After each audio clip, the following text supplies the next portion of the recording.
نحمدہ ونصلی علی رسولہ الکریم اما بعد۔ آپ حضرات کو معلوم ہے کہ درمیانی عشرہ آج ختم ہو جائے گا غروب آفتاب پر، اور آخری عشرہ شروع ہو جائے گا۔ یہ دو عشرے گزر چکے، دو دھائیاں گزر چکی۔ وہی بات جو میں نے پچھلی مرتبہ عرض کی تھی آج بھی کہتا ہوں کہ جائزہ لیجئے کہ ہم نے اس عرصے میں اور ان دو عشروں میں کیا کمایا اور کیا کھویا، تاکہ ہم اپنی زندگی سے کام لینے والے بن جائیں۔ اگر ایسے ہی بغیر حساب کے چھوڑ دیا ہم نے تو پھر ہماری زندگی بیکار چلی جائے گی، اور زندگی کا بیکار چلا جانا دنیا میں بھی خطرناک ہے اور آخرت میں تو اور زیادہ۔ اس لیے یہ جائزہ تو لیتے رہیں آپ کہ تقوی معیار ہے۔ دیکھو اور غور کرو کہ اس تقوی میں ہماری حالت ترقی میں گئی ہے اس دو عشروں میں یا تنزل میں گئی ہے، بس پتہ چل جائے گا کہ ہم نے کیا کمایا اور کیا کھویا۔ آج مجھے یہ بات عرض کرنا ہے کہ انشاءاللہ تعالی غروب آفتاب سے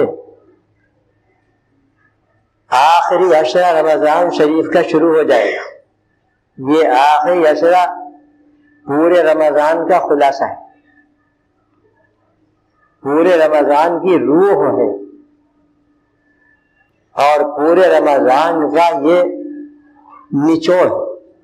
اگر پہلے دو عشروں میں کچھ نہیں ہو سکا ہے تو اس میں تلافی کی جا سکتی ہے،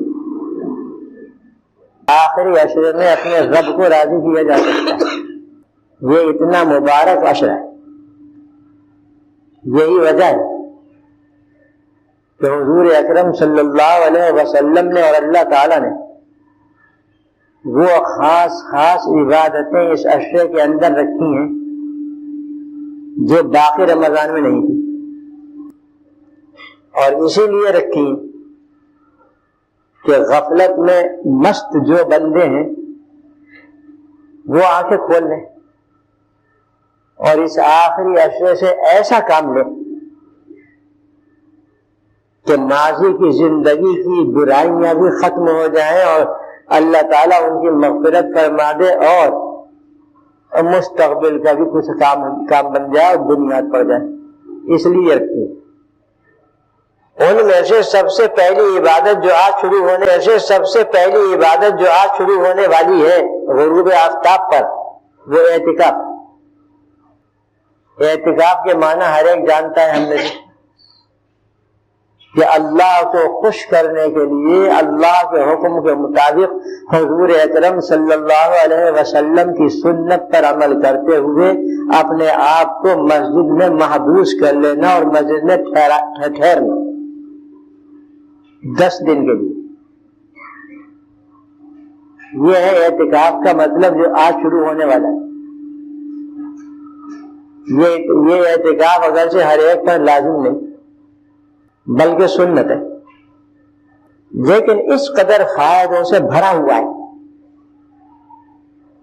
کہ اگر اس کو لازم کر دیا جاتا تو کوئی اس کے اندر کوئی غلط بات نہ ہوتی۔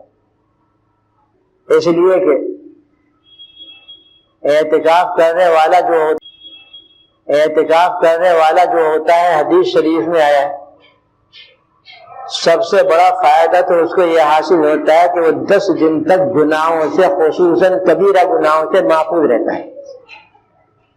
اس لیے کہ مسجد کے باہر تو گناہ ہی گناہ ہے، مسجد سے باہر نکلیں گے تو قدم قدم پر آپ کو معصیت دعوت دے گی اور گناہ دعوت دے گا۔ کب تک بچے گا بندہ؟ کمزور بندہ ہے، مبتلا ہو ہی جاتا ہے۔ تو گناہوں سے محفوظ رکھنا اس 10 دن کے عرصے میں یہ سب سے بڑا فائدہ ہے۔ اسی کے ساتھ یہ بھی کہ وہ نیک کام اور وہ عبادتیں جو اعتکاف سے پہلے بندہ کرتا تھا، اعتکاف کی وجہ سے نہ کرنے کی باعث ان کا اجر و ثواب ملتا رہے۔ مثلا کوئی بندہ مومن تھا، اعتکاف سے پہلے وہ غریبوں کی حاجت روائی، بیماروں کی عیادت، خستہ حالوں کی مدد اور دوسرے اسلامی رفاہی کام کرتا تھا۔ ظاہر ہے کہ ان پر اجر و ثواب ہے، اب اعتکاف کی وجہ سے وہ نہیں کر سکا تو وہ تمام اجر و ثواب اس کے نامہ اعمال میں لکھا جاتا رہے گا جب تک وہ اعتکاف میں ہے، گناہوں سے بھی محفوظ اور اجر و ثواب کا یہ حال۔ اور یہ 10 دن کا اعتکاف جیسا کہ حدیث شریف میں آیا ہے، اگر اللہ تعالیٰ قبول فرما لے تو 2 حج اور 2 عمروں کی مقبول عمروں اور 2 مقبول حج کس کو نصیب ہوتا ہے؟ اتنی مخلوق اللہ کی بھری ہوئی ہے روئے زمین پر، اکثریت وہ ہے کہ انہیں حج نصیب ہی نہیں ہوتا، اکثریت ان کی ہے کہ جنہیں عمرہ ہی نہیں ملتا، ان کے لیے یہ حج اور عمرے کا ثواب ایک نہیں بلکہ 2 حج اور 2 عمروں کا ثواب حاصل کرنے کا یہ راستہ اللہ نے نکال دیا کہ جو اخلاص کے ساتھ اللہ کے لیے بیٹھے گا اعتکاف میں تو اللہ تعالیٰ اس کو 2 مقبول حج اور 2 مقبول عمروں کا ثواب عطا فرما دیں گے۔ کتنا بڑا اللہ تعالیٰ کا کرم ہے اس امت کے اوپر۔ اعتکاف کی فضیلتیں بیان کرنا میرا اس وقت مقصود نہیں ہے، یہ تو میں نے تمہیداً عرض کر دیا۔ میرا مقصود یہ ہے کہ اعتکاف میں آنے والے اور اعتکاف میں بیٹھنے والے حضرات، جیسا کہ شاید میں نے گزشتہ مجلس میں عرض کیا تھا ورنہ دوسری جگہ میں نے صاف کہا ہے کہ اعتکاف میں بیٹھنے کی ایک رسم چل پڑی جس کو میں موجودہ تمدن کے الفاظ میں عرض کروں کہ فیشن بن گیا ہے۔ ناراض نہ ہو، بات میں صاف اور کھری کہتا ہوں، ایک فیشن بن گیا اور نوجوان فیشن کی طرف تیزی سے دوڑتا ہے، خصوصاً جبکہ وہ دینی عبادت سے متعلق ہو۔ بہت اچھا جذبہ ہے نوجوانوں کا، لیکن بس اتنی سی درخواست ہے کہ اپنی نیت کو صاف رکھیں، اللہ کے لیے رکھیں، بہترین عبادت ہے، فیشن کے طریقے پر اور رسم کے طریقے پر نہ کریں۔ جیسا کہ مجھ سے ایک صاحب نے ذکر کیا کہ جی میں بیٹھنا چاہتا ہوں اعتکاف میں، میرے دوست کہتے ہیں کہ اگر تم بیٹھو گے تو ہم بھی آ جائیں گے۔ یہ رسم ہے، یہ فیشن ہے۔ ہاں اگر کسی دینی ضرورت کی وجہ سے وہ ایسا کہتے ہیں تو ٹھیک ہے، مطلب یہ ہوا کہ تم اعتکاف میں بیٹھو گے تو اس وقت ہم اعتکاف میں بیٹھیں گے دوسرے صاف لفظوں میں کہ اللہ کے لیے نہیں بیٹھیں گے، تمہیں خوش کرنے کے لیے بیٹھیں گے۔ بتائیے اس پر کیا ثواب ملے گا؟ اس لیے یہ فیشن نہ بنائیے، خصوصاً کہ وہ اس کو ایک رسم دینی نہ سمجھے بلکہ اس کو عبادت خالصہ سمجھے۔ رسموں میں کچھ نہیں ہوتا، اور اخلاص کے ساتھ جو عبادت ہوتی ہے اس میں سب کچھ ہوتا ہے۔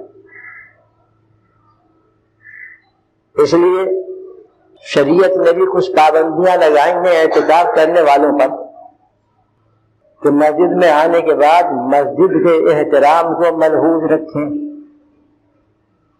یہ تو اعتکاف نہ ہوا کہ مسجد کی تو بے حرمتی کر دی اور اعتکاف میں بیٹھے۔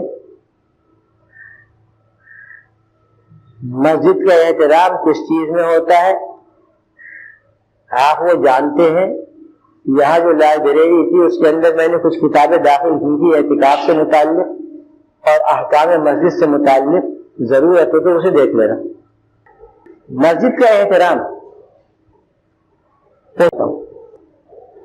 مسجد کا سب سے بڑا احترام یہ ہے کہ جب بندہ آ جائے مسجد میں داخل ہو جائے باوضو تو اسے تحیت المسجد کی 2 رکعتیں پڑھنا چاہیے. یہ احترام ہے مسجد کا، یہ اس کا حق ہے ہمارے. تحیت المسجد کی 2 رکعتیں پڑھنا چاہیے نفل، اگر گنجائش ہے وقت، ورنہ نہیں. مسجد کا احترام یہ ہے کہ اس میں شور و شغب نہ کرے، شور اور غل نہ کرے. حدیث شریف یاد آ گئی جو ابھی عرض کر دوں گا. مسجد کا احترام یہ ہے کہ اس میں دنیا کی باتیں نہ کرے، خالص دنیا کی باتیں مسجد میں کرنا تقریباً حرام ہے. حدیث شریف میں آیا کہ جب کوئی بندہ مسجد میں دنیا کے ایک فرشتہ ساتھ موجود ہوتا ہے، وہ کہتا ہے اسکت یا ولی اللہ، خاموش ہو جاؤ اللہ کے ولی، خاموش ہو جاؤ. یعنی یہ مسجد دنیا میں دنیا کی بات کرنے کے لیے نہیں. تو وہ کہتا ہے کہ اسکت یا ولی اللہ، تو اللہ کے ولی خاموش ہو جاؤ. اگر وہ خاموش ہو گیا ٹھیک ہے، تو اس کو اللہ کے ولی کا خطاب مل گیا. کتنا بڑا احساس ہے. فرمایا آپ نے کہ اگر وہ خاموش نہ ہوا پھر اسے دوبارہ بات کی دنیا کی، تو وہی فرشتہ کہتا ہے اسکت یا بغیض اللہ، کہ وہ اللہ کے غضب میں آئے ہوئے شخص خاموش ہو جائے. معلوم ہوا کہ دنیا کی باتیں کرنا مسجد کے اندر یہ اللہ کے غضب کو دعوت دینا ہے. معلوم ہوا کہ دنیا کی باتیں کرنا مسجد کے اندر یہ اللہ کے غضب کو دعوت دینا ہے. اگر وہ خاموش ہو گیا ٹھیک ہے، ورنہ پھر اگر اس نے بات کی تو تیسری مرتبہ وہ فرشتہ کہتا ہے کہ اسکت یا عدو اللہ، کہ خاموش ہو جاؤ دشمن خدا، خاموش ہو جاؤ. معلوم ہوا کہ مسجد میں باتیں کرنا دنیا کی یہ اللہ تعالیٰ کی دشمنی کا سبب ہے. کون برداشت کرے گا اللہ کی دشمنی کو؟ ذرا بتاؤ تو صحیح. آپ ذرا خیال فرماؤ حضرت. یہ تو ہے ان لوگوں کے لیے کہ جو معتکف نہیں، معتکفین کے لیے تو اور زیادہ ہے، جیسا کہ ابھی عرض کروں گا. ایک اور حدیث کے اندر آیا کہ مسجد میں گفتگو کرنا نیکیوں کو اس طرح جلا دیتا ہے سوکھی گھاس کو آگ جلا دے. یہ لیجیے، ان الکلام فی المسجد یاکل الحسنات کما تاکل النار الحشیش. غالباً یہی الفاظ کہ مسجد میں دنیا کی باتیں کرنا، لغو باتیں کرنا، بیجا باتیں کرنا، بےہودہ باتیں کرنا، لڑائی دنگا اور فساد تو دور کی چیز ہے. یہ تو نیکیوں کو اس طرح کھا جاتا ہے کہ جیسے آگ سوکھی گھاس کو جلا دے. وہ تو وجود تو نہیں چھوڑتی اس کا. یہ ہے حضرت نے دنیا کی باتیں مسجد میں کرنے کا انجام، جو حدیث شریف کے اندر آیا ہے. اور میں نے اس وقت 1-2 ہی حدیثیں بیان کی، ورنہ حدیثیں اور بہت ہیں. اس لیے اس مسجد کا اور ذمہ داری عائد ہوتی ہے کہ وہ دنیا کی باتوں سے اپنے آپ کو بچائے رکھے، خصوصاً موجودہ زمانے کی سیاست سے. سیاسی حضرات ناراض تو ہوں گے، لیکن میں تو مسئلہ بیان کر رہا ہوں، ناراض ہوتے ہیں ہو جائے. موجودہ زمانے کی سیاست سے اپنے آپ کو بالکل علیحدہ رکھیں. نہ اس پر کوئی تبصرہ کرے کہ موجودہ زمانے کی سیاست جو ہے خالص اور خالص دنیا ہے، دین کا نام و نشان نہیں ہے. موجودہ زمانے کی سیاست جو ہے وہ اخبارات اور رسائل میں، اخبارات اور رسائل کو بالکل نہ لائیں. خصوصاً وہ اخبارات اور رسائل کے جن میں تصویر ہیں، کیونکہ مسجد میں تصویر کا داخل کرنا ملائکہ کو اور فرشتوں کو تکلیف دے. بہت تکلیف دیتا ہے مسجد میں تصویر کا داخل کرنا. ہاں اگر کوئی مجبوری ہے اور بندہ اس کے اندر اپنے اختیار سے کچھ نہیں کر سکتا تو ایسی تصویر چھپی ہوئی حالت میں ہو تو ٹھیک ہے. جیسے شناختی کارڈ کی ضرورت ہوتی ہے پڑ جاتی ہے، یا جیسے نوٹوں کے اندر ہماری اس اسلامی دعوے دار حکومت نے تصویر چھاپ دی. حالانکہ آپ کو یاد ہوگا کہ پاکستان کی بنا سے 10 سال ایسے گزرے ہیں کہ پاکستان کے نوٹ پر تصویر نہ تھی، کسی کی تصویر نہیں. اچانک تصویر آ گئی. اب بندہ مجبور ہے اس کو رکھنے، چھپا کر رکھ لے. بندہ مجبور ہے اس کو رکھنے، چھپا کر رکھ لے، یا اگر راہ خدا میں دینے کے لیے نکالتا ہے تو وہ بھی معاف. ویسے عام طور پر مسجد میں تصاویر کا لانا یہ فرشتوں کے لیے یعنی رحمت کے فرشتوں کے لیے بڑی ہی تکلیف کا سبب ہے، تو یہ نہ لائیں. گانے بجانے کی چیزیں، خبریں سننے کے آلات جو آج جیبوں کے اندر بھرے رہتے ہیں، خدا کے لیے ان سے پرہیز کیجیے مسجد میں. اس لیے کہ موجودہ سیاست کی خبریں بھی دنیا ہیں، دین سے کوئی تعلق نہیں، آخرت سے کوئی تعلق نہیں. ایسے ہی وہ ٹیپ ریکارڈر لے آتے ہیں، کچھ سنتے ہیں حالت اعتکاف میں، ان کے ذریعے ایسا بھی نہ کیجیے. مسجد میں ٹیپ ریکارڈر بغیر کسی ضرورت کے اور خصوصاً اس وقت جب دوسروں کو تکلیف پہنچے بجانا گناہ ہے. دوسروں کو تکلیف پہنچتی ہے اس سے. معتکف جو دوسرے حضرات ہیں اپنے ذکر میں، تلاوت میں، نماز میں، دعا میں مشغول ہوں گے، اور ہمارے نوجوان نے بٹن کھول دیا اس کو. قرأ شروع ہو گئی یا کوئی کسی کی تقریر شروع ہو گئی، کسی کا بیان شروع ہو گیا دینی بیان.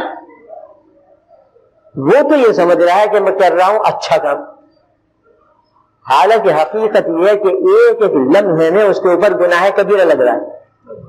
بھائی اعتکاف میں آیا تھا وہ گناہوں سے صاف ہونے کے لیے، اور یہاں پر حاصل کر رہا ہے گناہ کبیرہ. جس مسلمان کو تکلیف ہے کبیرہ، جس مسلمان کو تکلیف پہنچے گی ایک گناہ کبیرہ، دوسرے کو تکلیف پہنچی اس کی گناہ کبیرہ، تیسرے کے کاموں میں خلل پڑا اس کا گناہ کبیرہ، چوتھے نے کچھ اور کام کرنا تھا وہ نہیں کیا اس کا گناہ کبیرہ، کوئی سونے والا تھا سو نہ سکا اس کا گناہ کبیرہ. ایسا حساب لگائیے بے شمار گناہ ہو جاتے ہیں اس میں. یہی حال ہے میرے دوستو شبینے کا جو لاؤڈ اسپیکر پر ہوتا ہے. یہی حکم ہے. آپ ناراض ہوں گے اور کہہ رہے ہوں گے کہ یہ بڈھا ہمیں عبادت سے روک رہا ہے، یہ ہمیں قرآن سے روک رہا ہے، تلاوت سے روک رہا ہے. ہاشا وکلا، اللہ تعالیٰ مجھے محفوظ رکھے اور معاف فرمائے اگر میں غلطی کروں. یہ بات نہیں ہے. آپ کو تو اسلام کا وہ حکم سنا رہا ہوں جو قرآن سے، حدیث سے اور حضرات فقہاء کرام کی عبارتوں سے ثابت جاتا ہے. لاؤڈ اسپیکر نصب ہو جاتے ہیں جن کی آواز 4-4 5 میل دور تک جاتی ہے، اور لوگ مسجد کے اندر بس گپیں مارتے رہتے ہیں. 2-4 ادھر بیٹھ گئے، 2-4 ادھر بیٹھ گئے، 2-4 ادھر بیٹھ گئے. قاری صاحب کے پیچھے صرف 2-4 آدمی ہوتے ہیں. کیوں صاحب ایک رات کے شبینے کا یہی حال ہے؟ میں نے تو ایسے ہی دیکھا ہے، آپ نے شاید اس کے خلاف دیکھا. چائے کا دور چل رہا ہے، کھانے پینے کی پارٹیاں منعقد ہیں، کھا رہے ہیں، پی رہے ہیں، چائے پی رہے ہیں، پانی پی رہے ہیں، ادھر ادھر جا رہے ہیں، اور کچھ لوگ انتظام کے اندر مشغول ہیں. یہ تو قرآن کا مذاق اڑانا ہے. ذرا غور کیجیے، یہ تو اللہ کی کتاب کا مذاق اڑانا ہے. پھر قاری صاحب کھڑے ہو گئے اور لاؤڈ اسپیکر مسجد میں نماز پڑھنے والے تو 4 آدمی، لیکن ان کی آواز اور ان کی تلاوت سے پریشان ہونے والے 10 لاکھ آدمی۔ صاحب ذرا غور کرو اور بتاؤ کون سی شریعت اس کی اجازت دے دے گی؟ ہاں اگر شبیہ شرائط کے ساتھ ہو، صحیح طریقے سے ہو، کار ثواب، یعنی جتنے بھی حاضرین مسجد ہیں وہ نماز میں شریک ہوں اول سے آخر تک، تراویح میں ہو، اور تراویح میں شبیہ نہ ہو، نفلوں میں نہیں ہوتا شبیہ میں، 20 رکعتیں پڑھیں، اس میں پورا قرآن کریم پڑھ لیں، اس طریقے پر کہ لاؤڈ اسپیکر کی بالکل ضرورت نہیں، اگر کچھ ضرورت ہے تو اندر کا کھول لیں، اس طریقے پر کہ لاؤڈ اسپیکر کی بالکل ضرورت نہیں، اگر کچھ ضرورت ہے تو اندر کا کھول لیں، باہر کا نہ کھولیں۔ ادب و احترام کے ساتھ قرآن کریم کی تلاوت سنتے رہیں، نماز کی حالت میں سنتے رہیں، خوش گپیاں نہ کریں، ادھر ادھر دوڑے بھاگے نہیں، کھانے پینے کا انتظام کچھ نہیں، ضرورت ہو جاؤ جا کر پانی پی لو یا چائے پی لو پھر آ جاؤ۔ اور قاری صاحب پر بھی پابندیاں ہیں جو میں اس وقت بیان نہیں کر سکتا، کہ قاری صاحب کو شہرت اور ریا و نمود کا جذبہ نہ ہو کہ دیکھو ایک رات میں پورا قرآن سنا دیا اور ایسا سنایا اور ویسا سنایا۔ اس لیے بس اتنی بات کہوں گا، قاری صاحب کے حق میں، ورنہ اور باتیں نہیں۔ اگر ان تمام خرابیوں سے پاک، میں جو منع کر رہا ہوں اس کو منع کر رہا ہوں کہ جس میں پورا محلہ بے چین رہتا ہے، سکون نہیں حاصل کر سکتا، جبکہ مسجد میں موجود 4 آدمی، جب شبیل کا قرآن کی تلاوت کا یہ حال ہے تو گانے بجانے کے لیے لاؤڈ اسپیکر کا کیا حکم ہوگا آپ بتا دیجیے؟ وہ آپ خود سمجھ گئے ہوں گے۔ تقریب کرنے والا جوش میں آ کر بلند آواز کا لاؤڈ اسپیکر لگاتا ہے اور اس کی آواز 8 میل دور تک جاتی ہے، اور کھول دیتا ہے رنڈیوں کے گانے، کھول دیتا ہے فحش قسم کے گانے۔ بتائیے کتنا عظیم گناہ اور کتنے کثیر گناہ اور کتنے کثیر گناہ وہ کما رہا ہے۔ ہم تو حساب لگا نہیں سکتے، اللہ کے فرشتے حساب لگاتے ہیں اس کا، سب یہ کیا دھرا سامنے آ جائے گا مرنے کے بعد۔ تو میرا مقصود تو یہ تھا کہ مسجد کو شور و غل سے پاک رکھیں۔ اعتکاف کرنے والے حضرات اگر تلاوت بھی کریں تو اتنی بلند آواز سے نہ کریں کہ جس سے دوسروں کو تکلیف پہنچے اور ان کے کسی آرام میں اور کام میں خلل واقع۔ اسلام کا بنیادی اصول اور بنیادی چیز اسلام کی یہ کہ مسلمان وہ ہوتا ہے جس سے کسی دوسرے مسلمان کو ادنا سی تکلیف نہ پہنچے۔ یہ تمام مسائل اسی پر آ رہے ہیں۔ جتنے مسائل میں نے بیان کیے اس میں یہی چیز کار فرمائے، اسی طریقے سے چیز کار فرمائے، اسی طریقے سے اگر اعتکاف کرنے والے ان کے اوپر پابندی نہیں ہے بات کرنے کی، بات کر سکتے ہیں، دنیا کی کوئی بات ہو اور ضروری ہو وہ کر سکتے ہیں، دین کی باتیں کر سکتے ہیں اور کرنا چاہیے، اس لیے کہ خاموش اعتکاف بھی شریعت میں مکروہ ہے، چلتا نہیں ہے خاموشی کا اعتکاف، شریعت میں ایسی کوئی اصل نہیں، بے اصل ہے بالکل۔ اپنے عام حالات کے مطابق آدمی رہے، بس یہ ہے کہ اپنے دامن کو ذرا دنیا سے چھڑا لے اور یکسو ہو کر بیٹھ جائے، جو ضروری چیزیں ہیں ان کو انجام دے، غیر ضروری چیزوں میں دخل نہ دے،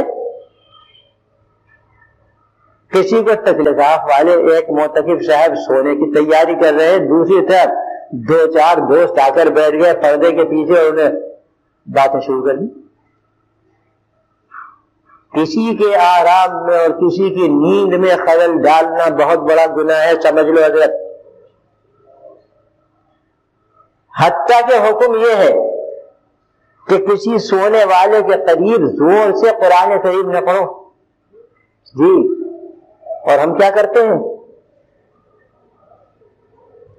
بلند آواز سے قرآن کریم کسی سونے والے کے پاس نہ پڑھو.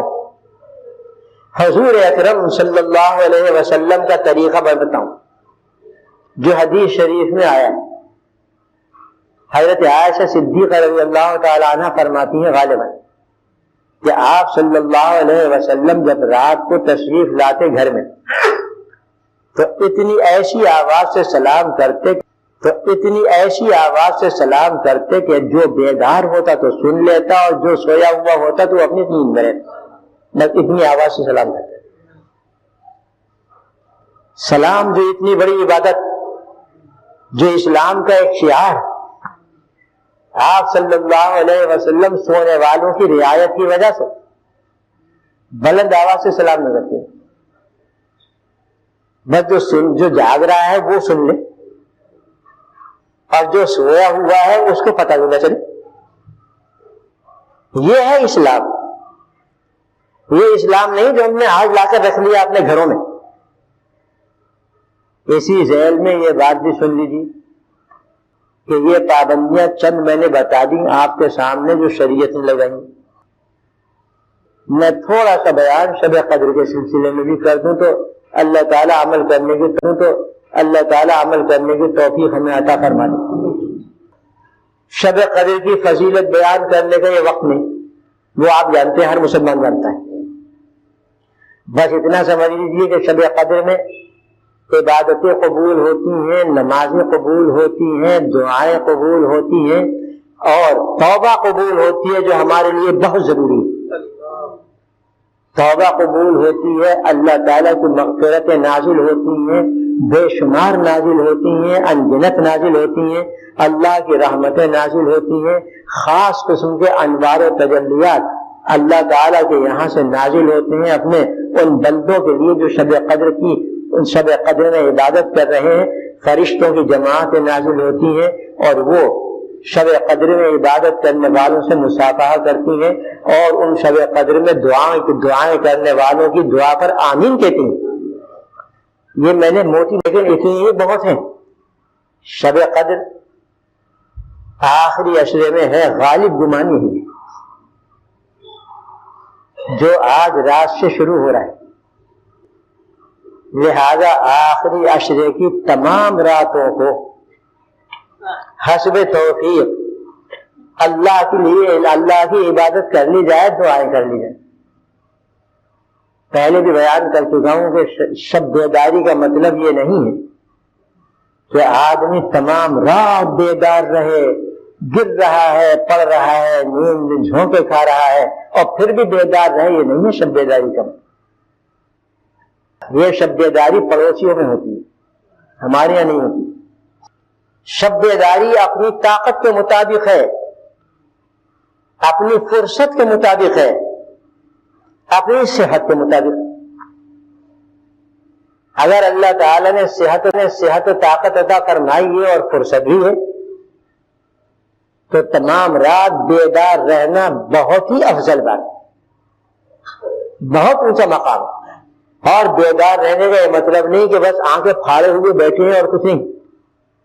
شب بیداری کا مطلب اسلام میں یہ ہے کہ عبادت کریں. یہ بھی مطلب نہیں کہ چائے کے دور چل رہے ہیں، یہ بھی مطلب نہیں کہ بازاروں میں گشت ہو رہا ہے، ابھی تو شب بیداری ہے، رات کو سو نہیں رہا ہوں. یہ بھی مطلب نہیں کہ دکان پر بیٹھا ہوا ہے، اور یہ بھی اس کا مطلب نہیں شب بیداری کا کہ آدمی اپنی ہمت اور طاقت سے زیادہ بیدار رہے. یہ مطلب نہیں ہے. مطلب صرف اتنا سا ہے کہ جتنی طاقت ہے، جتنی فرصت ہے اور صحت جتنی اجازت دیتی ہے اس کے مطابق آدمی معمول سے زیادہ کچھ عبادت کر لے. اس طرح کس قدر آسان ہے بتائیے. اور ہر رات میں کرے، چاہے وہ طاق ہو یا جفت، اس لیے کہ بعض حدیثوں سے جفت میں بھی، جفت راتوں میں بھی شب قدر کے ہونے کا امکان آیا ہے۔ لہذا یہ 10 راتوں میں اپنے آپ کو فنا کر دے اللہ کے لیے، مل ہی جائے گی اس کو شب قدر۔ معتکف کا ایک بڑا فائدہ یہ ہے کہ وہ ہر حال میں یقینی طور پر شب قدر پا لیتا ہے، یقینی طور پر۔ اعتکاف کا بڑا فائدہ یہ ہے، اس لیے کہ ان 10 راتوں میں سے کسی رات میں شب قدر ہے۔ اگر وہ اعتکاف کرنے والا بیدار ہے تب تو کوئی بات نہیں، لیکن اگر سو بھی رہا ہے تو اس کو شب قدر کا ثواب ملے گا، اس لیے کہ حالت اعتکاف میں سونے والے کی نیند بھی عبادت ہے، اس کی بیداری بھی عبادت ہے، مسجد میں چلنا پھرنا بھی اس کا عبادت ہے۔ تو اعتکاف کرنے والا محروم نہیں رہتا شب قدر سے۔ وہ حضرات جن پر ہمیں رشک کرنا چاہیے اور ہیں یقیناً قابل رشک، کہ جو مثلاً 20 سال سے مسلسل اعتکاف کر رہے ہیں، ہر سال 20 شب قدر ان کو مل گئی۔ میں تو چونکہ مختصر بات عرض کر رہا ہوں اس وقت، اس لیے اب دوسری بات سنیے کہ شب قدر میں کوئی خاص عبادت شریعت کے اندر نہیں، بلکہ جو معلوم ہوتا ہے وہ کی عبادت کریں، چاہے نماز پڑھ کر کریں، تلاوت کر کے کریں، دعا کر کے کریں، درود شریف کر کے عبادت کریں، یا اور کسی طریقے سے جائز عبادت جو شریعت سے ثابت ہو۔ اپنی من گھڑت عبادت نہیں چلے گی، اپنی من گھڑت عبادت نہیں چلے گی، کیونکہ ہم نے بہت سی عبادتیں، ہماری بہت سی عبادتیں من گھڑت بھی ہیں، شریعت میں ان کا وجود نہیں۔ تو شریعت میں جو عبادتیں ہیں ان میں سے جو چاہے کریں۔ اچھا تو یہ ہے کہ نوافل پڑھے، لیکن یہ اس شخص کے لیے ہے کہ جس کے ذمہ نماز قضا نہیں۔ اگر کسی کے ذمہ فرض نماز قضا ہے تو اسے خبر لینا چاہیے اور کوشش کرنا چاہیے کہ اس رات میں بجائے نفل نمازیں پڑھنے کے اپنی فوت شدہ اور قضا نمازیں پڑھے، اور جتنی پڑھ سکتا ہے۔ یہ مسئلہ پہلے بھی میں نے بیان کیا تھا۔ حضرت عائشہ صدیقہ رضی اللہ تعالی عنہ سے حضور اکرم صلی اللہ علیہ وسلم جو دریافت کیا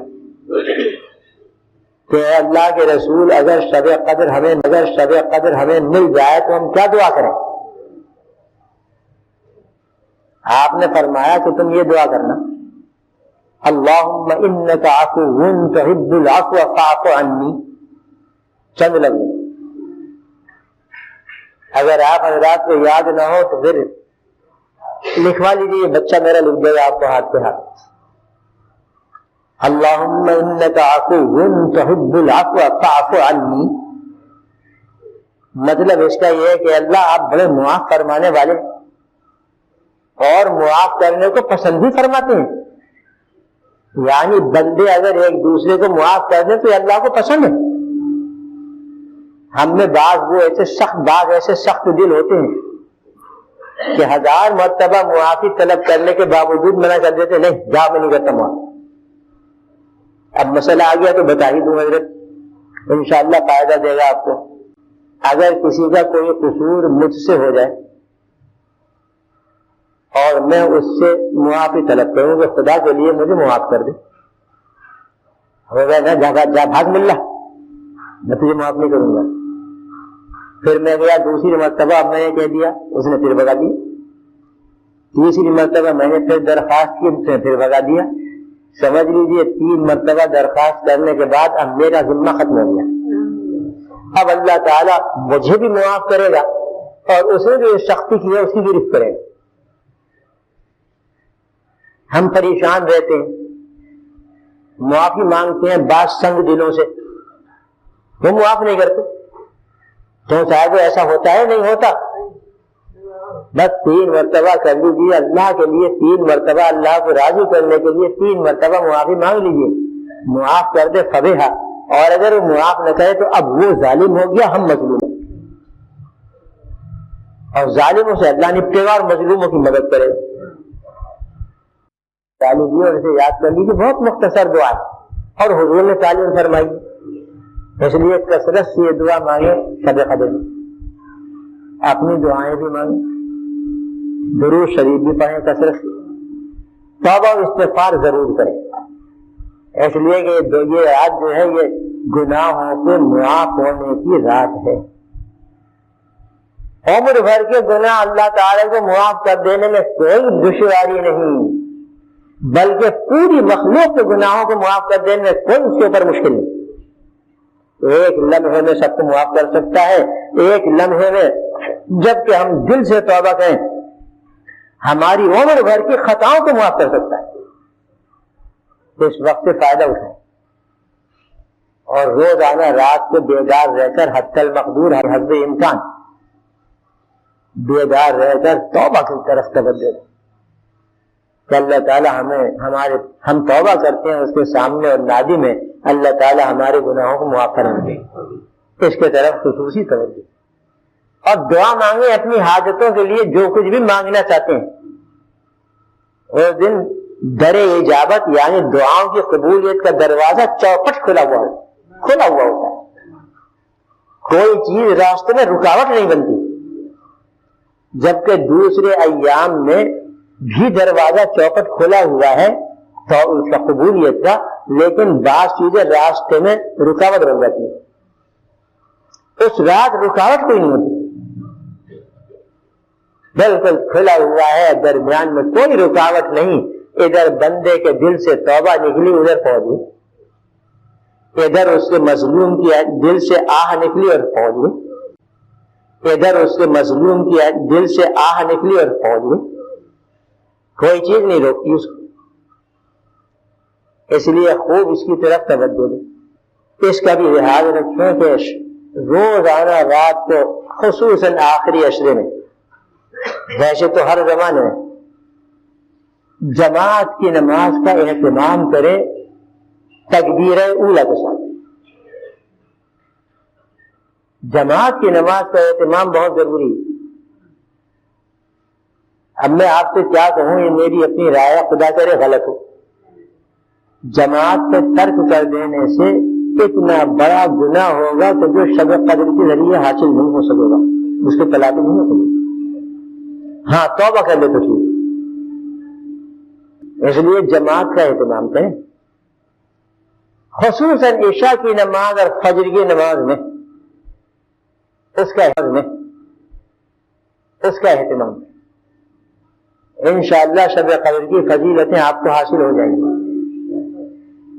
دعائیں کریں شب قدر میں، خوب کریں، اپنے لیے کریں، اپنے والدین کے لیے کریں، اپنے رشتہ داروں کے لیے کریں، اپنے بال بچوں کے لیے کریں، اپنے برادری کے لیے کریں، اپنے قوم کے لیے کریں، ملک کے لیے کریں، ہمارے لیے کریں، تمام نمازیوں کے لیے کریں، تمام اعتکاف کرنے والوں کے لیے کریں۔ اعتکاف کرنے والے بھی اس کا لحاظ رکھیں کہ دعا میں ان چیزوں کو یاد رکھیں۔